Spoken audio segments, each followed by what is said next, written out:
ceux qui peuvent jeûner de mercredi à vendredi. Et comme je dis, ce n'est pas obligatoire. Certains peuvent jeûner 3 jours s'ils peuvent, d'autres peuvent jeûner 2 jours, d'autres peuvent jeûner seulement un seul jour. Mais si vous avez des soucis, des problèmes dans vos vies, si vous voulez que le Seigneur vous délivre de quelque chose, je vous conseille de jeûner, ne serait-ce qu'une journée. Amen. Ok. Nous saluons Maman Diane. Nous sommes heureux de la voir ce matin. Elle est devenue comme un éclair, elle vient. Mais nous sommes toujours heureux de la voir parmi nous. Amen. Amen. Ok. Ton amour me change. Oh, me change. Ton amour me change. Tu es mon roi. Ton amour me change. Oh, me change. Ton amour me change. Tu es mon roi. Ta bonté transforme. Oh,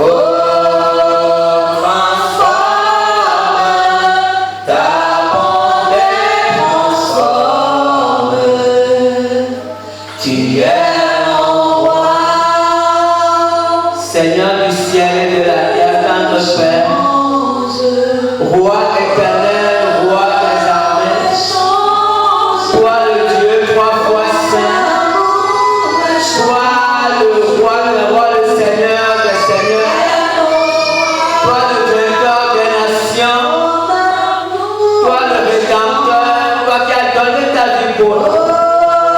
Nous te bénissons, nous te louons, nous glorifions ton Saint-Nom ce matin. Nous levons nos mains vers toi, nous vantons tes mérites. Nous sommes reconnaissants pour ta présence au milieu de nous ce matin. Nous sommes reconnaissants pour ta présence au milieu de nous ce matin. Dans tes Père Jésus-Christ, nous te supplions. Je te présente le cœur des uns et des autres. Touche les cœurs ce matin. Touche un cœur ce matin. Transforme une vie ce matin. Délivre quelqu'un ce matin. Guéris quelqu'un ce matin. Manifeste-toi, roi éternel. Nous te supplions, Seigneur des armées. Délivre quelqu'un ce matin. Dans le Père Jésus-Christ. Je me tiens devant toi pour me saluer.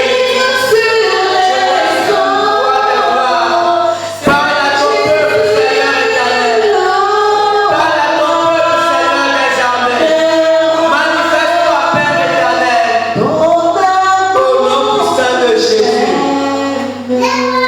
Oui, je t'aime. Après tout, je t'aime. Tu es mon roi. Alléluia. On acclame le Seigneur.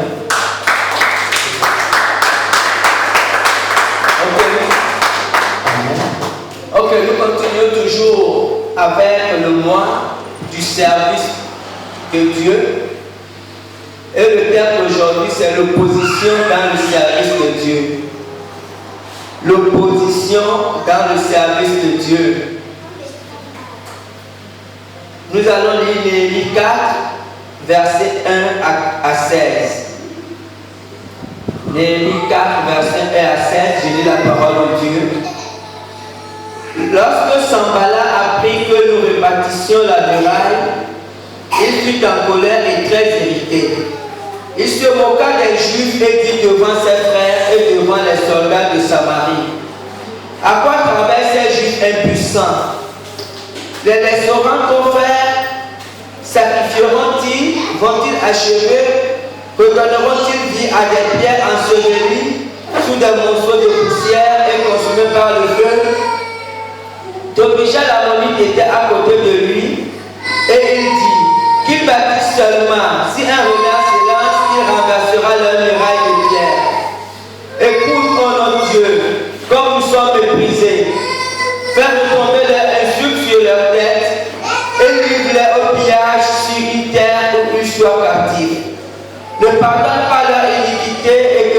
péché ne soit pas effacé de devant toi, car ils ont offensé ceux qui bâtissent. Nous rebâtîmes la muraille qui fut partout achevée jusqu'à la moitié de sa hauteur. Et le peuple prit à cœur ce travail. Mais Sanballat obligea les Arabes, les Ammonites et les Asdodiens, furent très irrités en apprenant que les réparations des murs avançaient et que les brèches commençaient à se fermer. Ils se lièrent tous ensemble pour venir attaquer Jérusalem et lui causer du dommage. Nous prions notre Dieu et nous établîmes une garde jour et nuit pour nous défendre contre leurs attaques. Cependant, Judas disait, les forces manquent à ceux qui portent les fardeaux et les décombres sont considérables. Nous ne pourrons pas bâtir la muraille. Et nos ennemis disaient, ils ne seront et ne verront rien jusqu'à ce que nous arrivions au milieu d'eux. Nous les tuerons et nous ferons ainsi cesser l'ouvrage. Or, les Juifs qui habitaient près de Train 10 fois nous avertirent de tous les lieux d'où ils se rendaient vers nous. C'est pourquoi je plaçais dans les enfoncements derrière la muraille et sur les terrains secs le peuple par famille, tous avec leurs épées, leurs lances et leurs arcs. Je regardais et m'étant levé, je dis aux grands, aux magistrats et au reste du peuple, ne les craignez pas, souvenez-vous du Seigneur grand et redoutable, et combattez pour vos frères, pour vos fils, pour vos filles, pour vos femmes et pour vos maisons. Amen. On peut s'arrêter là. Amen. Donc je disais que le thème d'aujourd'hui, c'est l'opposition dans le service de Dieu. Le premier dimanche du mois, quand nous avons introduit le service, nous avons dit que lorsque quelqu'un, un homme, une femme, est dans le service de Dieu, il travaille pour Dieu et que Dieu apprécie ce qu'il fait, Satan se lève forcément contre lui. Satan se lève contre lui. Et lorsque Satan se lève contre lui, comprenez, cette attaque est manifestée par les gens de son environnement ou par les gens qui sont un peu acquis à la cause de Satan. Lorsque quelqu'un, un chrétien, ne travaille pas pour Dieu, il peut être tranquille. Comprenez? Il peut être que nous le voyons tout à l'heure. Mais quand quelqu'un est dans le service de Dieu, il sera forcément attaqué par Satan.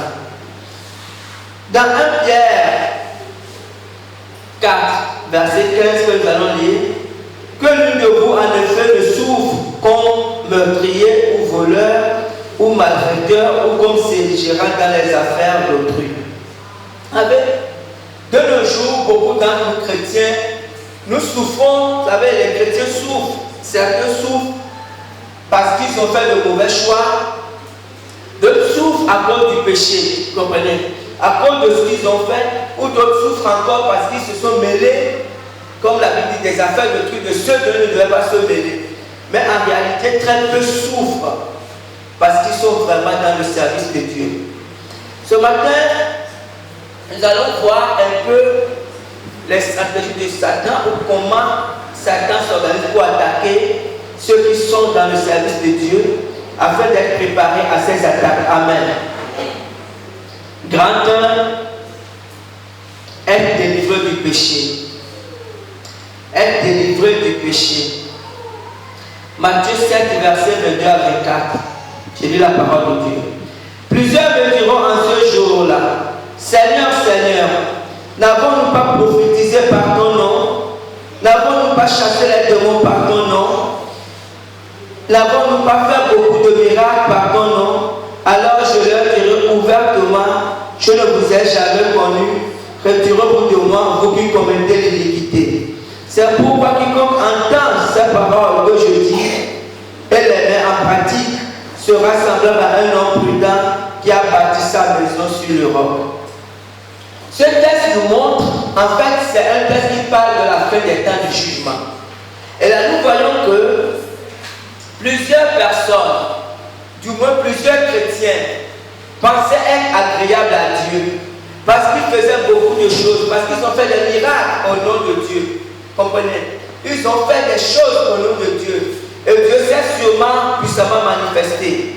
Et à cause de ces choses qu'ils ont faites, ils étaient sûrs qu'ils étaient agréables à Dieu. Mais grande a été leur surprise parce que Jésus leur a dit qu'il ne les a jamais connus, qu'ils ne les connaissaient pas parce qu'ils commettaient l'iniquité. Donc, le premier conseil, la première chose que je vais dire, c'est que lorsque quelqu'un veut servir Dieu, cette personne doit se séparer du péché. Cette personne doit commencer d'abord à traiter le péché dans sa vie. Si tu sais que tu es un chrétien qui pratique le péché, ou que tu es un chrétien qui vit dans le péché, et que tu as envie de servir le Seigneur, alors commence d'abord à traiter le péché dans ta vie. Parce que sinon ton service peut être vain. Amen. Grand Dieu. Épreuve ou opposition. Épreuve ou opposition. Nous allons lire Job 1, verset 20 à 22. Alors Job se leva, déchira son manteau et se rasa la tête, puis, se jetant par terre, il se prosterna et dit, je suis sorti nu du sein de ma mère, et je retournerai dans le sein de la terre. L'Éternel a donné et l'Éternel a ôté. Que le nom de l'Éternel soit béni. En tout cela, Job ne pécha point et n'attribua rien d'injuste à Dieu. Amen. Amen. Dans la vie des chrétiens, il peut y avoir l'épreuve et il peut y avoir aussi l'opposition. Mais souvent, nous confondons les deux. Il est vrai qu'aussi bien l'épreuve que l'opposition sont des moments difficiles ou sont des choses que le chrétien endure. Mais ces deux choses sont très différentes. Déjà l'épreuve, le but de l'épreuve dans la vie du chrétien, l'épreuve vient tester la foi du chrétien. C'est comme l'histoire de Job, c'est comme l'histoire d'Abraham. Dieu lui a demandé de sacrifier son fils, comprenez. L'épreuve, son objectif, c'est de tester la foi du chrétien, de tester la foi d'un homme ou d'une femme. Dieu peut permettre des situations difficiles pour voir si le chrétien croit à confiance vraiment en Dieu. Ça, c'est l'épreuve. Maintenant, il y a l'opposition de Satan, que nous allons voir ce matin. L'opposition, c'est un acharnement de Satan dans la vie de quelqu'un pour l'empêcher d'accomplir le service de Dieu ou pour l'empêcher d'accomplir la mission de Dieu. Lorsque un homme ou une femme est dans le plan de Dieu, est en train de faire l'œuvre de Dieu et que Dieu apprécie cette personne, alors Satan se lève, s'acharne sur cette personne pour l'empêcher d'y arriver. Ça, c'est l'opposition, ce qui est différent de l'épreuve. Amen. Grand 3, le chrétien en repos. Et beaucoup de chrétiens, dans notre génération surtout, beaucoup de chrétiens ont le désir d'avoir une vie paisible, une vie tranquille. Dans le fond, en réalité, ce n'est pas impossible. Vous savez, lorsqu'un chrétien n'est pas dans le service de Dieu, il peut vivre tranquillement, sans être attaqué par Satan. Vous savez, parce que souvent nous confondons les choses. Il y a des chrétiens qui font des ministères de combat, des chrétiens qui passent des journées à combattre Satan. Non, comprenez. Même si on voit l'exemple du Seigneur Jésus, dans tout le ministère de Jésus, quand on lit l'évangile, ou quand on voit le ministère des apôtres, il n'avait pas souvent, il ne parlait pas souvent avec Satan. C'est quand Satan venait, Jésus lui disait, oh, arrête de moi Satan, ou Jésus a été tenté par Satan et Jésus lui a répondu. Mais dans le reste de son ministère, Jésus n'avait pas affaire avec Satan. Comprenez? Jésus guérissait les maladies dans la vie des gens, il délivrait les gens qui étaient possédés. Mais, parce qu'en fait, la vie chrétienne, nous devons bien comprendre. Lorsque un chrétien n'est pas engagé dans le service de Dieu, en fait, Satan ne l'attaque pas. Et ça, on le voit ce matin. Nous l'avons dit, il n'a pas insisté. Un chrétien peut avoir des problèmes dans sa vie pour plusieurs raisons. Un chrétien peut avoir des problèmes dans sa vie, comme je disais, à cause de ses propres choix ou à cause du péché. Il a péché, il a ouvert les portes et ça, et la malédiction vient dans sa vie. Comprenez? Donc quand c'est comme ça, il suffit de confesser ses péchés, de faire la sanctification pour ne pas avoir de problème. Lisons Néhémie 2, versets 1 à 2. Au mois de Nissan, la 20e année du roi Artaxerxès, comme le vin était devant lui, je pris le vin et je l'offris au roi. Jamais je n'avais paru triste en sa présence. Le roi me dit, pourquoi as-tu mauvais visage? Tu n'es pourtant pas malade. Et ce n'est peut-être qu'un chagrin de cœur. Je fus saisi d'une grande crainte. Amen. Ici, c'est Néhémie qui parle.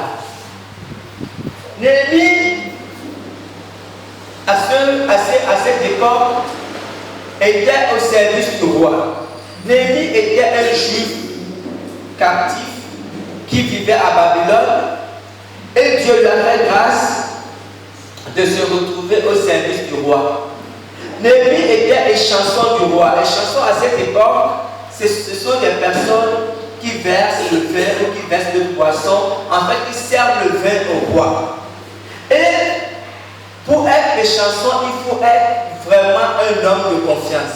Parce que vous savez qu'il est facile d'empoisonner, surtout à cette époque, avec les équipes du palais, il y avait des gens qui empoisonnaient les rois. Donc, pour choisir un échanson, le roi prenait vraiment quelqu'un, un homme de confiance. Un homme en qui il avait totalement confiance. Donc, Néhémie était un homme de grande confiance du roi. Le roi avait totalement confiance en lui. C'était un chrétien, il aimait Dieu. Vous savez, je dis chrétien pour nos générations, mais c'était un israélite. Il était captif, il aimait Dieu. Il vivait dans la volonté de Dieu. Parce que la solution du sol, il vivait dans la volonté, il ne vivait pas dans le péché. Mais il était tranquille, comprenez. Néhémie avait une vie paisible. Il était élevé dans la société, il vivait dans l'intimité du roi. Il aimait Dieu, mais Satan le laissait tranquille. Parce qu'il n'était pas encore engagé dans le ministère de Dieu. Il était agréable à Dieu, tout simplement. Et c'est pour ça qu'après, quand Dieu avait besoin de quelqu'un pour le ministère, pour rebâtir Jérusalem, Dieu l'a choisi. Amen. On peut prendre un autre exemple, l'exemple du Seigneur Jésus. Vous savez, quand on prend l'exemple de Jésus, lorsque le Seigneur Jésus est né, quand Hérode a appris qu'il y avait un nouveau roi qui est né, Hérode a voulu tuer l'enfant Jésus. Il s'est acharné et comme Jésus est parti, Hérode a tué tous les premiers-nés. Il avait tué tous les enfants de la contrée, mais Jésus était parti en Égypte. Mais plus tard, quand Jésus est revenu, Jésus a vécu jusqu'en 30 ans sans être embêté par Satan. Jésus était un enfant de Dieu. La Bible dit qu'il croissait en sagesse et en grâce. Mais Satan ne s'occupait pas de Jésus. Comprenez? Vous verrez que Satan va s'approcher de Jésus qu'après son baptême. Parce que Jésus se préparait maintenant pour le ministère. Et c'est à ce moment que Satan s'est approché de lui pour le tenter. Parce qu'avant ça, Jésus était appelé à un ministère, mais Jésus vivait d'abord avec sa famille, comme tout enfant, en fait, comme toute personne. Il allait au camp, on a vu qu'il était parti au camp avec ses parents, il y avait ses descendants, mais après il allait au camp comme toute personne, comme tout chrétien, mais Jésus n'était pas encore engagé dans le ministère. Et c'est très important à comprendre. Lorsque un chrétien, comprenez, c'est très important. Lorsque nous sommes chrétiens, comme je dirais, ne devenez jamais chrétien pour rien. Il y a un moment, Dieu nous prépare, et il y a un moment, Dieu nous appelle au ministère. Mais si nous-mêmes, en tant que chrétiens, nous consacrons notre vie à Dieu, nous faisons de bons choix dans notre vie, nous ne vivons pas dans le péché, honnêtement, nous n'aurons pas une vie compliquée. Parce que la plupart des problèmes que nous avons, ces problèmes, certains viennent parce qu'on a péché et ça ouvre des portes à Satan. Certains viennent parce qu'on a fait des mauvais choix qui compliquent notre vie. Là où Satan se lève vraiment contre nous, c'est lorsque nous voulons accomplir les desseins de Dieu. Parce que ce qui embête Satan, c'est que des hommes, c'est que des femmes se lèvent pour accomplir les desseins de Dieu. Tant que les chrétiens sont là, tant que les chrétiens sont en train de dormir, tant que les chrétiens sont en train de vaquer à leurs propres occupations, tant que les chrétiens se préoccupent de leur vie, alors Satan les laisse tranquilles. Parce que, comme dit la Bible, en fait, lorsque on ne travaille pas pour Dieu, en réalité, on travaille déjà pour l'ennemi. Donc, lorsque on est dans cette situation, Satan préfère nous laisser tranquilles parce que nous, si on le laisse tranquille, en fait, nous ne sommes pas une menace pour lui. Donc, il préfère nous laisser tranquilles. On se préoccupe de nous-mêmes. Amen. Grand 4. La stratégie de Satan. Donc, je dis, lorsque un chrétien a utile à Dieu, alors ce chrétien devient un cauchemar pour Satan. Lorsqu'un chrétien est utile à Dieu, ce chrétien devient très dangereux pour Satan. Parce qu'un homme qui est utile à Dieu peut gagner des hommes, peut faire en sorte que les hommes partent de l'enfer pour le ciel, peut faire en sorte que les hommes soient délivrés de leur captivité, peut faire en sorte que les hommes quittent le royaume de Satan pour Dieu. Donc, cette personne devient dangereux pour Satan. Et Satan met en place une stratégie sur 4 temps, à 4 niveaux. La première chose, grand A, c'est déplaisir, colère et irritation. Déplaisir, colère et irritation. Dans Néhémie 2, versets 9 et 10, et après Néhémie 4, versets 1 et 7, nous allons lire. Néhémie 2 d'abord. Néhémie 2, versets 9 à 10. Et Néhémie 4, verset 1 et verset 7. Ok, j'ai la parole de Néhémie 2, verset 9 à 10. La Bible dit: je me rendis auprès des gouverneurs de l'autre côté du fleuve et je leur remis les lettres du roi qui m'avait fait accompagner par des chefs de l'armée et des cavaliers. Sanballat le Horonite et Tobija, le serviteur ammonite, l'ayant appris, eurent un grand déplaisir de ce qu'il venait un homme pour chercher le bien des enfants d'Israël. Lisons maintenant le chapitre 4, verset 1, le verset 7. Chapitre 4, j'ai lu le verset 1. Lorsque Sanballat apprit que nous rebâtissions la muraille, il fut en colère et très irrité. Le verset 7. Mais Sanballat, Tobija, les Arabes, les Ammonites et les Ascodiens furent très irrités en apprenant que la réparation des murs avançait et que les brèches commençaient à se fermer. Amen. Voilà, vous savez, ces trois mots représentent bien les sentiments qui animent Satan lorsqu'un homme, lorsqu'une femme fait l'œuvre de Dieu selon Dieu. Satan est très mécontent. Satan est irrité et Satan est en colère lorsqu'il voit quelqu'un se lever honnêtement pour ne pas chercher ses propres intérêts, mais pour chercher les intérêts de Dieu, pour chercher les intérêts du peuple de Dieu et pour travailler vraiment pour le peuple de Dieu. Satan est très mécontent. Et ce sentiment de Satan, vous savez, est toujours manifesté par les instruments. Parce que Satan est un esprit, mais il manifeste sa colère par des instruments, par des hommes, par des femmes. Vous savez, en réalité, toute personne de tout milieu peut être un instrument de Satan. Nous devons bien le comprendre. Parce que même nous, quand nous sommes chrétiens, Jésus était avec Pierre. Et Jésus expliquait, quand Jésus disait qu'il devait mourir, Pierre ne voulait pas que Jésus meure. Et Jésus a répondu, Jésus a dit, arrière de moi Satan, tu mets en scandale. Comprenez? Parce qu'en ce moment précis, Pierre parlait, mais en réalité c'est Satan qui parlait par la bouche de Pierre. Donc nous devons savoir que, pourquoi Pierre a parlé? Parce que ce que Jésus disait était en contradiction aux intérêts de Pierre. Parce que Pierre ne voulait pas que Jésus meure. Pierre était bien avec Jésus. Ils avaient leur maître qui faisait des miracles, qui était populaire. Donc lui ne voulait pas que Jésus meure. Donc quand il dit qu'il va mourir, vous comprenez que ça allait un peu. C'est pour ça que Pierre réagit. Donc c'est très important à comprendre. intérêt, une femme a intérêt. Si quelqu'un a des intérêts, cette personne peut devenir facilement un instrument de Satan. Parce que il va arriver des situations où le service de Dieu ou le ministère de Dieu peut menacer tes intérêts. Et là, tu vas devenir un instrument de Satan.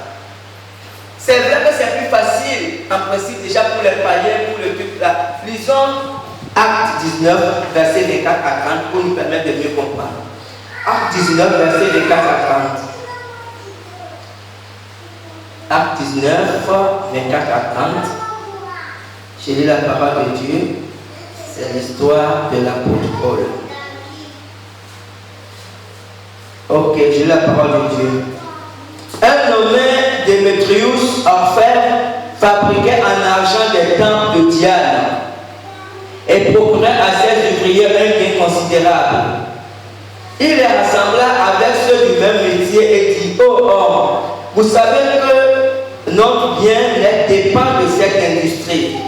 Et vous voyez et entendez que non seulement à Éphèse, mais dans presque toute l'Asie, ce Paul a persuadé et détourné une foule de gens en disant que les dieux faits de main d'homme ne sont pas des dieux. Le danger qui en résulte, ce n'est pas seulement que notre industrie ne tombe en discrédit, c'est encore que le temple de la grande déesse Diane ne soit tenu pour rien. Et même que la majesté de celle qui est révérée dans toute l'Asie et dans tout le monde entier ne soit réduite à néant. Ces paroles, les ayant remplis de colère, il se mit à crier: grande est la Diane des Éphésiens. Toute la ville fut dans la confusion. Ils se précipitèrent dans tous les assemblées, tous ensemble au théâtre, entraînant avec eux Gaius et Aristarque, macédoniens, compagnons de voyage de Paul. Paul voulait se présenter devant le peuple, mais les disciples en empêchèrent. Quelques-uns même des Asiatiques qui étaient ses amis envoyèrent vers lui pour l'engager à ne pas se rendre au théâtre. Amen. Voilà l'histoire de Démétrius. Lorsque Paul évangélisait Éphèse, les Éphésiens étaient des animistes, comme la plupart des Africains. Toute cette partie de l'Europe avant Éphésiens et les Romains, ils étaient tous des animistes. Ils adoraient les dieux, plusieurs, ils avaient les dieux bizarres, les statues. En cela, ils n'étaient pas très loin de nous avant que le christianisme ne vienne aussi chez eux. Donc, ils étaient animistes et ils fabriquaient leurs dieux. Et ce monsieur Démétrius, il était offert, il gagnait beaucoup d'argent en fabriquant ces statues. Comprenez? Voilà que l'apôtre Paul vient avec l'évangile et il vient dire que ces dieux-là ne sont pas de vrais dieux. Et vous comprenez que ce monsieur-là, il a dit que son business était en train de mourir. Et là, c'était devenu un problème. Vous comprenez?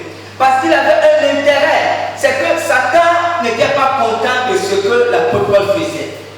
L'ennemi de l'apôtre Paul, c'était Satan. Ce n'était pas d'abord Démétrius. On doit bien comprendre.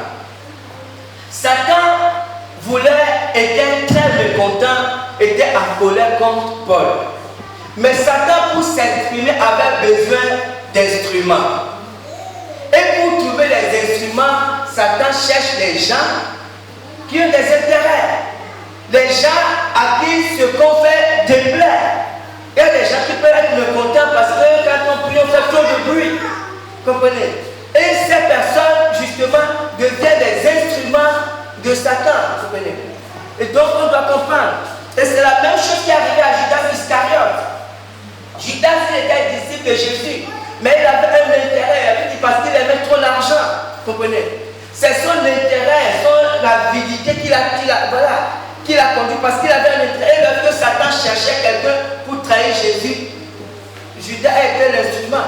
Donc nous devons comprendre que lorsque Satan, il est furieux contre un chrétien, c'est un grand déplaisir, il est en colère lorsqu'il voit quelqu'un faire l'œuvre de Dieu et qu'il voit que l'œuvre avance. Et Satan veut manifester sa colère. Comprenez? Satan veut montrer des fois quand ce sont des collègues ou des amis, si vous vous allez voir que des fois les gens ne vont pas, ils vont vous mettre à l'écart. Ils vont dire cette personne ne l'aime pas trop parce que, voilà, il est bizarre. En fait, Satan veut manifester ça. Et Satan va trouver, Satan cherche des instruments, des gens pour manifester ce déplaisir. Amen. Amen. Grand B, le deuxième niveau de Satan, c'est mépris et injure. Mépris et injure. Néhémie 2, verset 19. Et Néhémie 4, verset 2 à 4. Néhémie 2, verset 19. Néhémie 2, verset 19. Parole de Dieu. Ok. Néhémie 2, verset 19. Je lis la parole de Dieu.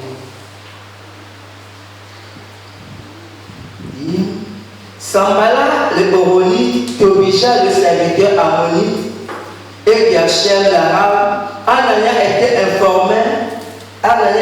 informé, se moquèrent de nous et nous méprisèrent. Il disait, que faites-vous là? Vous revoltez-vous contre le roi? Lisons maintenant Néhémie 4, verset 2 à 4. Il se moqua des Juifs et dit devant ses frères et devant les soldats de Samarie: à quoi travers ces Juifs impuissants? Les laisseront-on faire? Sacrifieront-ils? Vont-ils achever? Redonneront-ils vie à des pierres ensevelies sous des monceaux de poussière et consumées par le feu? Tobija, l'ammonite, était à côté de lui et il dit qu'il bâtisse seulement. Si un renard s'élance, il renversera leur muraille de pierre. Écoute, ô notre Dieu, comme nous sommes méprisés, fais retomber leur insulte sur leur tête et livre leur pillage sur une terre où ils soient captifs. Amen. Comprenez la deuxième stratégie. Lorsque Satan est fâché contre vous, lorsque Satan vous en veut et vous continuez toujours dans l'œuvre que vous faites, alors le deuxième niveau de ces attaques se manifeste par le mépris et les insultes. Comprenez? Parce que Satan va chercher à vous dégrader, à vous faire mal par les insultes. Comprenez? Pour que vous soyez découragés.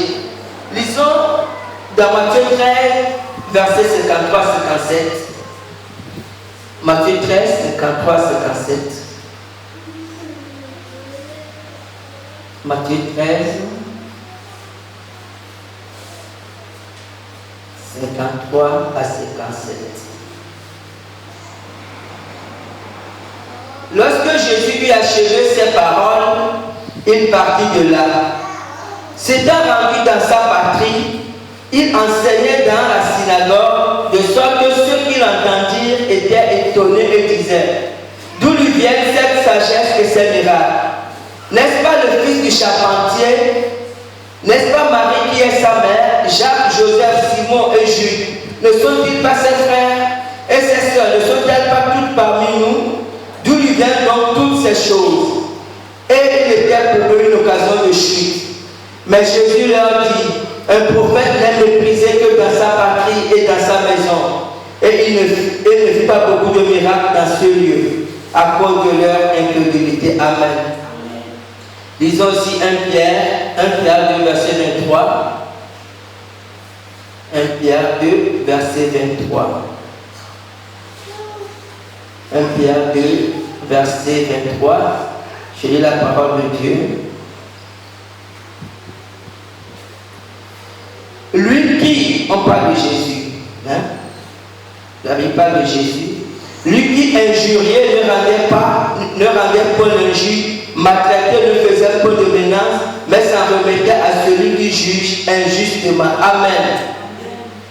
Jésus, quand vous lisez les évangiles, vous verrez qu'il a été beaucoup méprisé, beaucoup insulté. Des fois, les pharisiens disaient que c'est par Satan qui fait les miracles. Comprenez? Parce que ça, c'est le second niveau des attaques de Satan. Les insultes, les injures.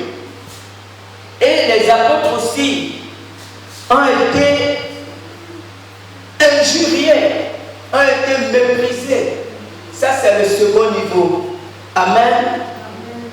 Le troisième niveau, là, les accusations grassées. Les accusations. Grasser les accusations. Dans Néhémie 2, verset 19 qu'on a lu tout à l'heure, je vais relire. Sanballat, le Horonite, Tobija, le serviteur ammonite, et Gershom l'arabe, Anania était informé sur mon cœur de nous et nous méprisèrent et dit: que faites-vous là? Vous révoltez-vous contre le roi. Vous révoltez-vous contre le roi. Et ce troisième niveau, ce sont des choses. Vous voyez ici, cette personne voulait accuser Néhémie et son équipe de se révolter contre le roi. Alors que c'est le roi qui les a donné l'autorisation d'aller rebâtir la muraille. Quand on lit l'évangile, Matthieu 17, versets 24 à 27, que je vous exhorte à lire, Matthieu 17, 24 à 27, vous verrez que Jésus a été accusé de ne pas vouloir payer l'impôt, le tribut. Comprenez? Ils sont venus voir Pierre que mais ton patron, ton chef, il ne paie pas l'impôt parce qu'il cherchait, il a dit, cherchait des moyens pour accuser Jésus. Mais il ne trouvait pas. Comprenez? Quand vous lisez Acte 6, versets 8 à 11, ça c'est l'histoire d'Étienne. Acte 6, versets 8 à 11, vous verrez qu'ils ont accusé Étienne d'avoir blasphémé, disons quand même. Acte 6, verset 8 à 11, c'est quand même important de lire. C'est quelques versets quand même. Acte 6, disons la parole. Acte 6, verset 8 à 11. Étienne, plein de grâce et de puissance, faisait des prodiges et de grands miracles parmi le peuple. Quelques membres de la synagogue dits des affranchis, et celles des Cyrénéens et de celles des Alexandriens, avec les Juifs de Cilicie et d'Asie, se mirent à discuter avec lui. Mais ils ne pouvaient résister à sa sagesse et à l'esprit par lequel il parlait. Alors ils subornaient des hommes qui disent, nous l'avons... Ils subornaient des hommes qui disent, nous l'avons entendu proférer des paroles blasphématoires contre Moïse et contre Dieu. Amen. Comprenez? Il discutait avec Étienne, mais la sagesse, parce que le Saint-Esprit utilisait puissamment Étienne. Donc nous ne pouvons pas résister à sa sagesse. Alors ils ont pris des gens, comme ils ont fait pour Jésus, pour inventer, pour l'accuser, pour dire qu'il blasphème. On a fait la même chose dans Acte 21, verset 27 à 29 avec l'apôtre Paul. Ils l'ont accusé de profaner le temple parce que Paul, comme les gens voulaient en réalité, quand si vous lisez la Bible, vous verrez que la captivité de Paul a commencé par cet épisode-là. Paul est reparti à Jérusalem parce que Dieu lui a dit de repartir à Jérusalem. Et Paul me disait qu'à chaque fois qu'il s'approchait, sentait, l'Esprit lui disait de plus en plus qu'il sera, enfin il sera lié. Et quand il est parti dans le temple pour faire une offrande. Et après, quand les Juifs l'ont vu, ils l'ont attrapé. Si vous avez vu, on l'a attrapé, ils voulaient même le tuer parce qu'ils l'ont accusé d'avoir profané le temple en amenant des Grecs dans le temple. Donc, les accusations, à un moment donné, Satan va inventer des histoires. Vous comprenez? Ça peut être des histoires auxquelles vous ne pouvez même pas penser, des histoires imaginaires. Mais Satan va inventer des histoires parce qu'il voudra salir votre réputation. Vous comprenez? Il voudra salir. Vous savez, c'est pour ça que Jésus a dit, celui qui veut le suivre doit renoncer à lui-même. Et lorsqu'on lit l'évangile et qu'on tombe sur cette passage de renoncement, nous n'aimons pas trop parce que nous trouvons que ce sont des passages difficiles. Mais en même temps, il nous sera très difficile de faire l'œuvre de Dieu sans renoncement. Parce que lorsque nous serons méprisés, vous savez, et quand on dit mépris, c'est qu'il peut arriver que quelqu'un, comme on dit dans le monde, des fois tu peux être quelqu'un d'élevé et quelqu'un qui ne peut même pas oser te parler, peut t'injurier à cause de Jésus. Et si tu n'as pas de renoncement, ça tu ne peux pas supporter. Vous comprenez? Donc, lorsque ces choses vont arriver, le mépris, les injures, les accusations, lorsque ces choses se manifestent, quand on n'est pas un homme brisé, quand on n'est pas une femme brisée, n'importe comment, on ne peut plus continuer. Et quand lorsque ces choses se passent, ce n'est que les gens qui sont brisés qui peuvent supporter. C'est pour ça qu'en réalité, on peut venir à l'église, on peut chanter, on peut danser, on peut faire beaucoup de choses. Mais lorsqu'on s'engage réellement dans le service de Dieu, le vrai service de Dieu n'est pas facile. Lorsque un homme, une femme s'engage réellement pour faire la volonté de Dieu, honnêtement, c'est Satan se lève. Ce qui fait que lorsque Satan ne se lève pas, à un moment donné, on doit s'interroger. On doit s'interroger. Parce qu'on ne peut pas être en train de ravager. Jésus a dit que nul ne peut prendre les trésors, les biens d'un homme fort sans auparavant lier cet homme fort. On ne peut pas être en train de ravager le royaume de Satan et puis que Satan nous laisse tranquille. Cela est impossible. Comprenez? Si Satan nous laisse tranquille, alors c'est que nous sommes en accord avec lui. C'est que nous ne dérangeons pas, nous ne causons pas du tort à son royaume. Là, tout le monde est content, Satan est content et nous le sommes aussi. Mais si nous sommes une menace pour Satan, alors n'importe comment, il va se lever. N'importe comment, il y aura beaucoup de choses contre nous. Amen. Et la dernière étape, on va finir par ça. Lorsque Satan essaie toutes ces choses et que nous persistons, alors la dernière étape, ce sont les attaques physiques. Vous comprenez? Nous lisons Néhémie 4, verset 8 à 11. Néhémie 4, verset 8 à 11. Néhémie 4, verset 8 à 11. J'ai la parole de Dieu.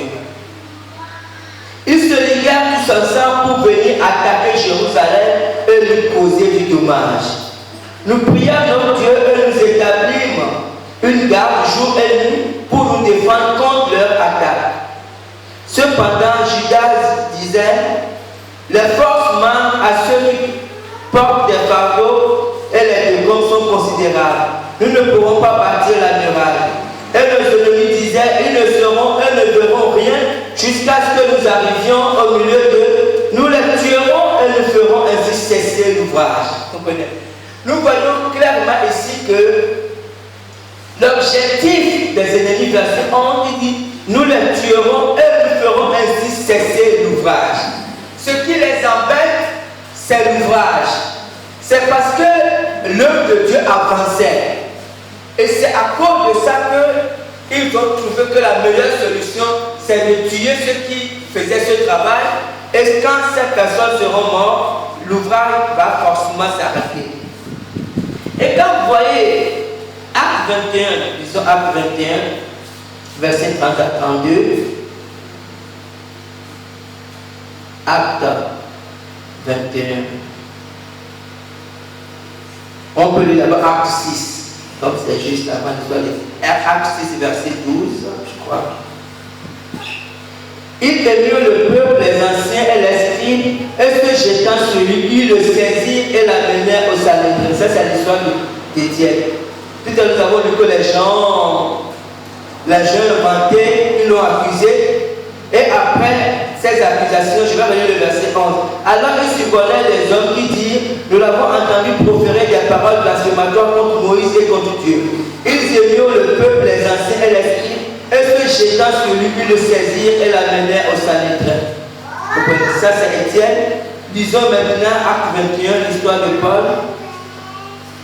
Acte 21, verset 30 à 31. Acte 21, 30 à 31. Toute la ville fut tenue et le peuple accourut de toutes parts. Ils se saisirent de Paul et le traînaient hors du temple, dont les portes furent aussitôt fermées. Comme ils cherchaient à le tuer, le bruit vint au tribun de la couronne que tout Jérusalem était en confusion. À l'instant, il prit des soldats et des centeniers et courut à eux. Voyant le tribun et les soldats, ils cessèrent de frapper Paul. Amen. Comprenez? Donc aujourd'hui, nous rendons grâce à Dieu parce qu'il n'y a plus vraiment ces attaques physiques. Sauf dans certains pays, les pays un peu islamiques ou les pays, il y a encore aujourd'hui, on tue encore les chrétiens dans certains pays. Mais dans la plupart des pays, on peut dire démocratiques, dans la plupart des pays où il y a la liberté d'expression, il n'y a plus d'attaques physiques contre les chrétiens. Mais il y a les autres choses. Il y a les accusations, il y a le mépris, il y a toutes les autres choses. Vous comprenez? Donc, nous devons comprendre que lorsque, et en cela Jésus a été très honnête, lorsqu'on lit l'évangile, vous comprenez? Il y a des choses, certaines paroles qui sont difficiles. Certaines paroles de Jésus sont difficiles pour nous. Mais tout ce que Jésus disait en réalité, ça concernait son ministère. Et lorsqu'on veut s'engager dans le service de Dieu, lorsqu'on veut servir Dieu de tout son cœur, on doit se préparer, on doit s'attendre à être attaqué par l'ennemi. Mais ça, ce n'est pas un problème. Parce que ce soit dans l'histoire de Néhémie, que ce soit dans l'histoire de Paul, quelles que soient les histoires, nous devons savoir que lorsqu'on sert Dieu avec fidélité, la victoire appartient toujours au Seigneur. Amen. Et que Dieu bénisse sa parole. Et nous allons chanter un moment. Je vais demander de ceux qui veulent prier. Nous allons dire quelque chose à Dieu avant que je m'appelle Maman Clara. Ton amour me change, oh me change, ton amour me change, tu es mon roi, ton amour me change, oh me change.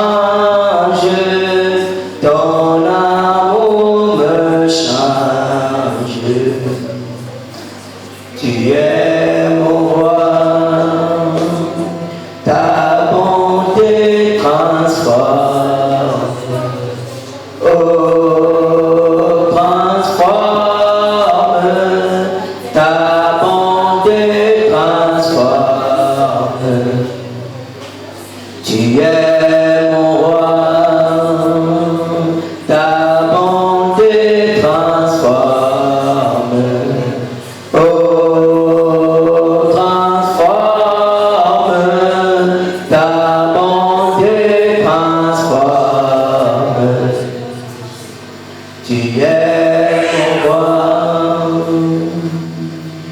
Je t'ai